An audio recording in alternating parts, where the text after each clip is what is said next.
Hey guys, welcome back to the 1995 XR250L project. I don't know what we're calling it yet, but I'm gonna need to come up with a name for it. So if you got any ideas what we can name this bike, put it in the comments. So I got a little bit of time before my buddy comes to pick me up, and I think I'm gonna get the garage cleaned up a little bit, and if I've got time, we'll work on pulling these forks off the bike. So let's jump right into it.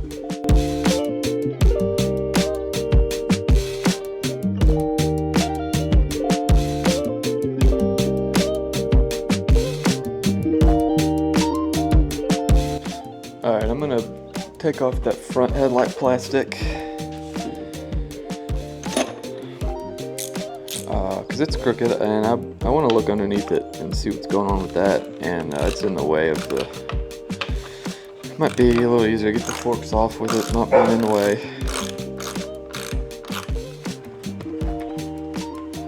It's just these two 10mm bolts holding it on. Yeah, alright.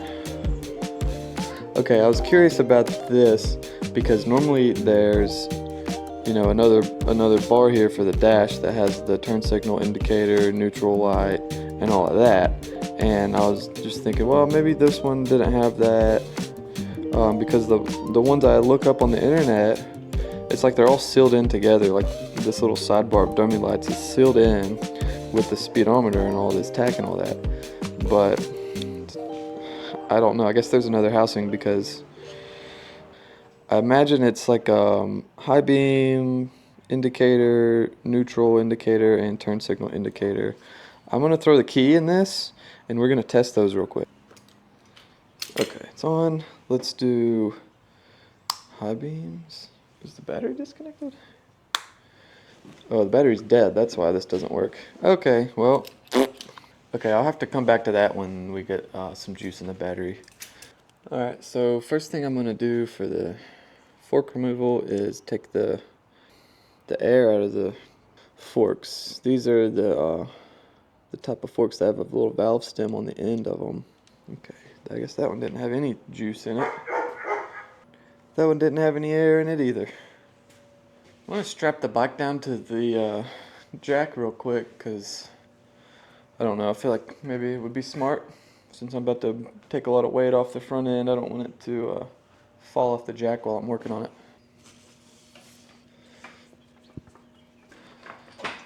Alright, next thing we're going to do is take the brake caliper off of the fork. Okay. And now we'll take away this brake line retainer clip.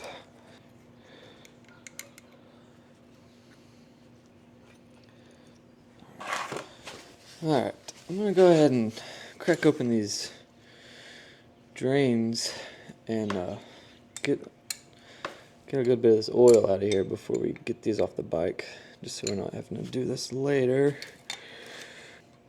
Oh, shit. Jeez, it really shot out. Alright.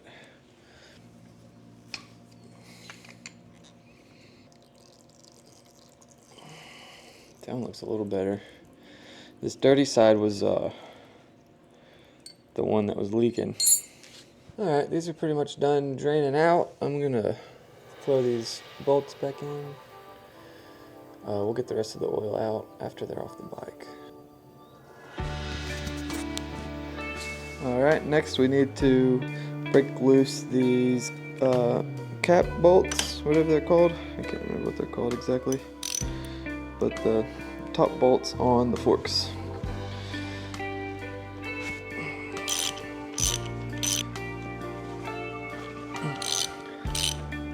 Now we're going to disconnect the speedometer retainer. Go, easy days. Alright, now we just loosen up the fork clamps and slide the forks out.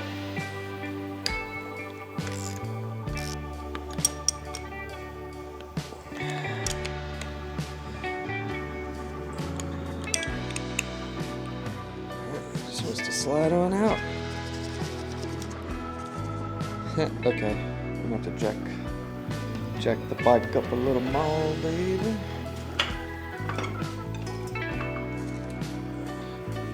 Just gonna slide That's all she's got. There. All right. Cool. All right, one of them's out.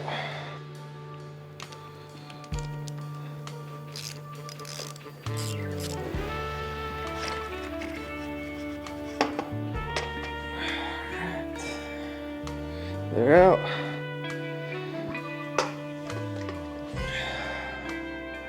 Sweet. Alright guys, so we got the forks off of the bike earlier. I just got home from Christmas shopping with my buddy. And while I was gone, a package arrived. We got our rear sprocket in the mail. I got some cable lube and one of these little easy lube, whatever they're called. I don't know, that thing. And then we got our new turn signals. I got these cool little LED turn signals. They are running lights, and then when you use the turn signal, they blink, and the rears also act as tail lights, or brake lights, I mean, so they'll light up red when I hit the brakes, whatever. You know what brake lights look like. I guess our next step will be taking the forks apart, but before I do that, I think I'm gonna put our new sprocket on the rear hub, and so we can be done with that until we get the cush drive bushings in, and then that can go back on the rear wheel and go back on the bike with the new chain, and then we'll be done with that. But all right, so I'm gonna go ahead and put that sprocket on the hub.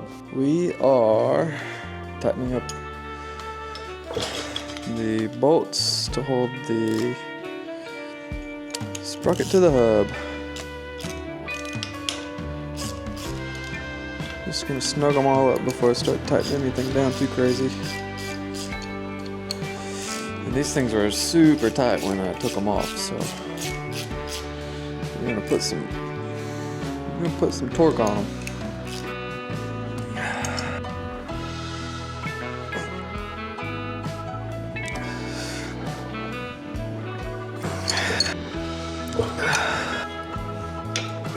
Alright, she's on there. I know that's kind of a little side mission, but I was excited about it. Alright, mark it off the list. So we've picked 7 things off the list so far. That's pretty cool. Yeah, I guess we just need to jump back in with the fork seals. And yeah, keep trucking along with that. Yeah, so let's do it. We got the forks on the bench. We're gonna start rebuilding these. I took one boot off just so I could measure it and order some new boots. And we're gonna go ahead and take this boot off of this one. I was careful with the first one so I could measure it, but I'm just gonna cut this one off. Just want y'all to see how nasty this thing is. God. This was the fork that had the leaky seal. Kind of a pain in the ass to get this thing off of here. Alright. Okay, just gonna peel it off. Sheesh. That thing is gross. Spiders living in there. Alright, so what I've gathered from watching videos and whatnot is that if I leave the caps on the ends, of the forks here, I should be able to pop out these bottom bolts with a impact. So we're going to just give that a shot. Hopefully they just come right out. Alright, we got one out. That seemed easy. Hopefully this one comes out just as good. Hey, there we go. Alright, my mic died. We're just gonna keep going with the audio through the camera. The next thing I need to do is take the dust seals out of the forks.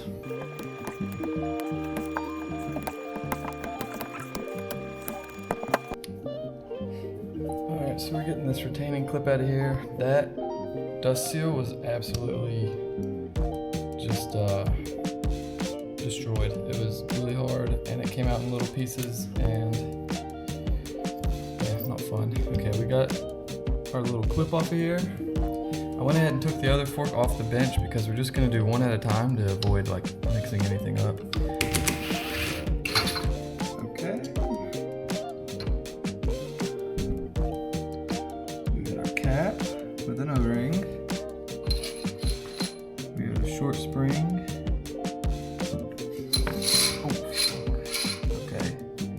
We have a retaining washer, and this is our long spring.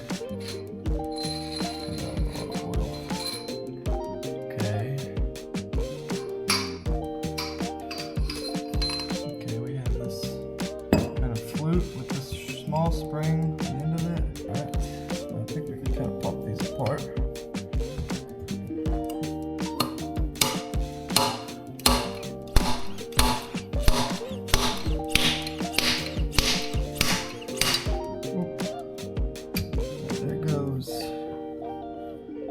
Oh, that was our dust. Well, I did that completely wrong. I think our main seal stayed inside. Okay, I think I can just pry it out of here. It looks like it wants to go. So let's see if we can just get her to come on out. Okay, there's that. And there's... Okay, then we have this big wide washer, this other collar here, and this little thing, the closed end, I think faces down. Okay, and I think that's it. I think we're disassembled. Alright, we got our forks disassembled and cleaned. I just washed these parts in a bucket of warm water with degreaser. And blew them off with the air compressor and shot a little WD-40 on them while they sit here on the bench. That was just the first fork. That was the fork that was leaky. And I guess now we're going to make some room on this workbench and disassemble the other fork and do the same process, clean it and lay it all out nice and organized. Today's Sunday.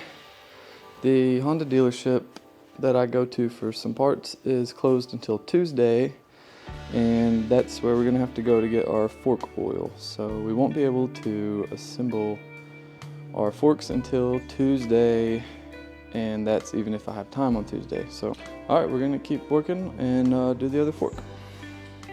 All right, I got the second fork disassembled here, and it is nasty. But we're about to wash it up and we'll get it looking good like the other one did, or does. And yeah, they're just gonna set aside. They're gonna set aside over there on that bench until we can get some fork oil. So let's go ahead and get this one cleaned up. Alright guys, we got the forks disassembled and cleaned. I think it went alright. I learned a couple things about removing the dust covers. And here's what they're looking like right now. I got them separated by these rags. But here's all the parts. Got them as clean as I could. I know I could probably like polish these cast aluminum parts here, but I kind of like the look of like aged machine parts, like they've been used, you know, and I think that's kind of cool. Kind of part of the charm of the bike, I think. We should be getting our fork boots in the mail today, and Tuesday, well today's Sunday, so on Tuesday we should be getting our push drive rubbers to go in the rear hub, and then we can start reassembling this bike.